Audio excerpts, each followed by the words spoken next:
Good Friday evening, Southeast Texas. Some very beneficial rainfall, particularly in the Triangle today. And we may do it once again coming up Saturday and Sunday, really the weekend, looking like above normal rainfall. Now, I have a 60% coverage here in the Triangle. Could be 70 or 80% coverage. Lower chances in the lakes area.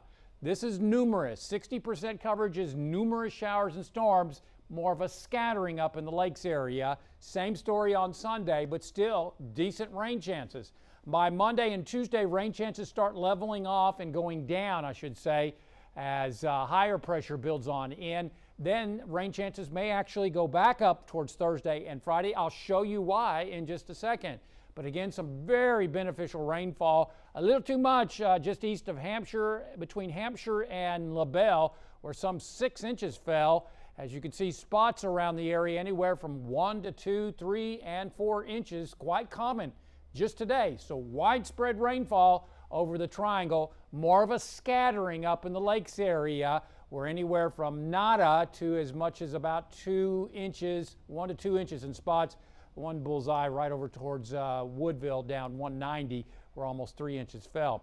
Abundant moisture coming in off the Gulf of Mexico due to this trough of low pressure. Extensive cloud cover, as you can see on satellite and radar, still over our area. Remember, yesterday we had that high over towards Houston. The high has broken down as that trough has moved on in. So finally, we were able to utilize the copious amounts of moisture and wring it out in the form of beneficial rainfall, particularly in the Triangle.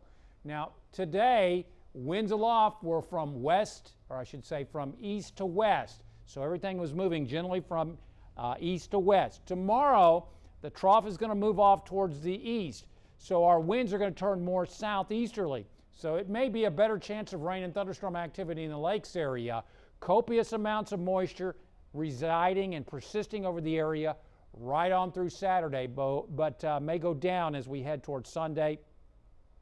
Well, no, actually it sticks around. Saturday afternoon it goes down, and Sunday maybe another little bit of a surge. So some beneficial rains. This is some great news for the drought as we head on through the next few days. In the tropics, pretty quiet. Look at the dust. It's all this brown right here.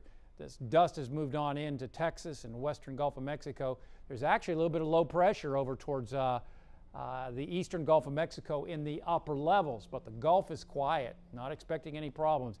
In the Caribbean, still abundant dust, tropical wave. Look at all the dust. Notice the lack of shower and thunderstorm activity around it. Hard to do it. Same thing with these tropical waves. However, I will say that we're starting to see the intertropical convergence zone starting to fire up showers and storms. That's because dust is starting to go down or decrease over into the eastern Atlantic as this dust begins to be shunted off towards the north. So may start to see activity starting to ramp up as we head through the next, beyond the next 5 days, because we're not really expecting anything over the next 5 days. Beyond that, obviously, we think that things will start to ramp up. Otherwise, Futurecast showing a quiet evening across the area and about an hour or so ramping down. And we may get an early start here in the Triangle once again, this tropical moisture. Again, everything moving from southeast to northwest rather than from east to west. So that's a better chance of pushing those storms up towards the lakes area if you didn't get anything today. But that's a pretty good coverage across the Triangle, as you can see. So we'll go with a 60, maybe 70% coverage, but it could certainly be more. And hopefully with those southeasterly winds, that'll force the activity further away from the coast up into the lakes area. We'll go with a 40, maybe 50% coverage up that way. So some beneficial rains yet again expected tomorrow. Some areas may not get out of the 80s. In the upper levels of the atmosphere, well, look at that. We don't have high pressure over us and quite a bit of moisture. Watch what we see as we head on into midweek. High pressure redevelops over our area, so lower rain chances, hotter temperatures. Then as we work on in to late this week, the high weakens, moves back up into western Kansas and Colorado, and we get a northerly flow. That could drag a disturbance in from the north. This is the second day that this has been doing this, trying to drag this disturbance in coming up Thursday evening. That could spark off an increase in showers and storms. On the Gulf of Mexico tomorrow, looking at slightly choppy seas around 2 to 3 feet in your coastal marine forecast. We'll see southeast winds at 10 to 15 knots. The water temperature is at 87. High tide at 12:12 a.m. Saturday morning and 9:04 a.m. Our forecast tonight, this 50% coverage for the triangle is towards the morning hours prior to daybreak. 30 to 40% coverage this evening in the lakes area. Then I think you're pretty much done tonight. We'll see southeast winds and lows mainly into the 70s. For tomorrow, I really want to go higher than what I've got as far as a 60, maybe 70, 80% coverage in the triangle. It's certainly possible. And maybe a 40 to 50% coverage in the lakes area. Yes, I'm hedging because we're never sure totally about what we're going to see. We'll go with lower 90s lakes and again, may not get out of the mid and upper 80s in the triangle with a southeast wind. So healthy chances right on through the weekend. This is great news for the drought. Still a respectable 40% coverage on Monday. Remember the high building on in, hotter, drier for Tuesday and Wednesday. Pretty normal stuff with highs in mid-90s.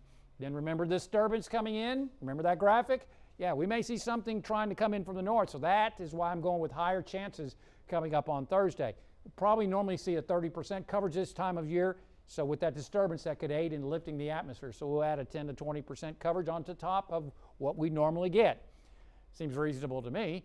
Then the following weekend, rain chances may go down, models diverge, so there's not a lot of confidence in the long-range forecast and the 7 to 10-day forecast because the rain chances may actually go up. That's what one model shows. The other shows hotter, drier. Stay tuned. Download our app. Follow us on Facebook and Twitter. And as always, there's more weather at 12newsnow.com. Stay safe and have a fantastic weekend.